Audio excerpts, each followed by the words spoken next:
A massive political storm is brewing in South Africa following the explosive release of audio recordings that allegedly capture secret backroom negotiations between high-ranking ANC officials and foreign operatives. The tapes, leaked by an anonymous whistleblower and authenticated by international cyber-forensic experts, suggest that elements within the ANC have engaged in covert deals that could compromise the country's sovereignty, economy, and democratic integrity. The recordings, spanning nearly 14 hours, are said to document multiple confidential meetings that took place over the past 2 years in various private locations, including luxury hotels in Johannesburg, a diplomatic compound in Pretoria, and a foreign consulate in Cape Town. The voices heard discussing trade-offs, illicit campaign funding, and undisclosed strategic agreements are said to belong to well-known ANC figures and intermediaries representing foreign interests from the Middle East, Asia, and parts of Eastern Europe. The tapes were reportedly passed to journalists via encrypted communication channels by a whistleblower claiming to be a former intelligence consultant who worked closely with both South African and international security agencies. In a statement shared alongside the leaked material, the whistleblower wrote, "I can no longer remain silent as our nation is sold piece by piece behind closed doors."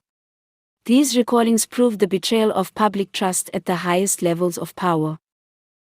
Cybersecurity experts from Europe have since verified that the tapes have not been altered and that the audio files include digital timestamps and background metadata consistent with the claimed timeline. The content of the recordings paints a picture of a ruling elite allegedly willing to trade national resources, infrastructure contracts, and diplomatic influence in exchange for campaign support, discreet financial backing, and political consulting. One particularly damning clip features an ANC official allegedly assuring a foreign operative that access to mining permits could be arranged in exchange for a donation to a non-profit tied to the party's election efforts.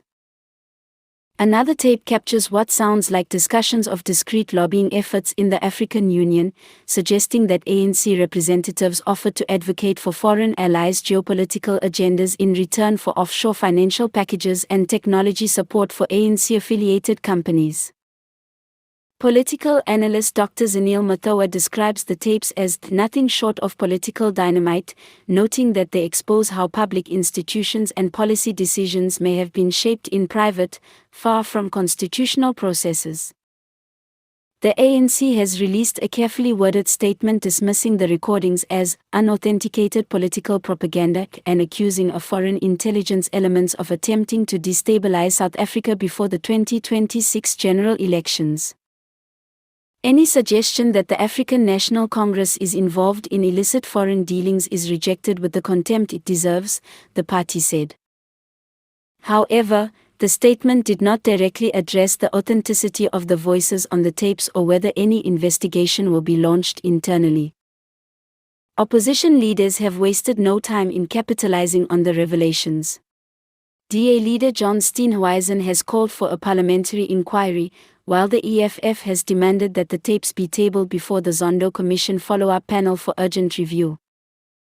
Civil society groups, including Corruption Watch and Omabangane, have demanded transparency and full disclosure, urging President Ramaphosa to suspend all ANC officials suspected to be involved pending a full investigation.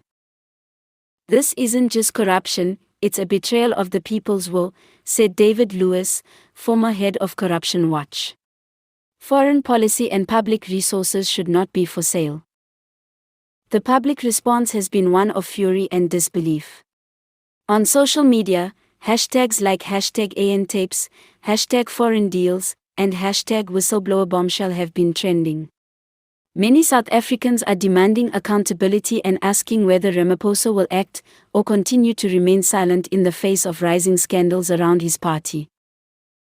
With pressure mounting both locally and abroad, the scandal is unlikely to fade quickly.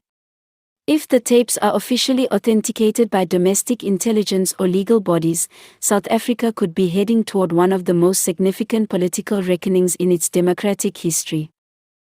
What started as a quiet leak from a whistleblower could soon become the loudest wake-up call South African democracy has ever faced.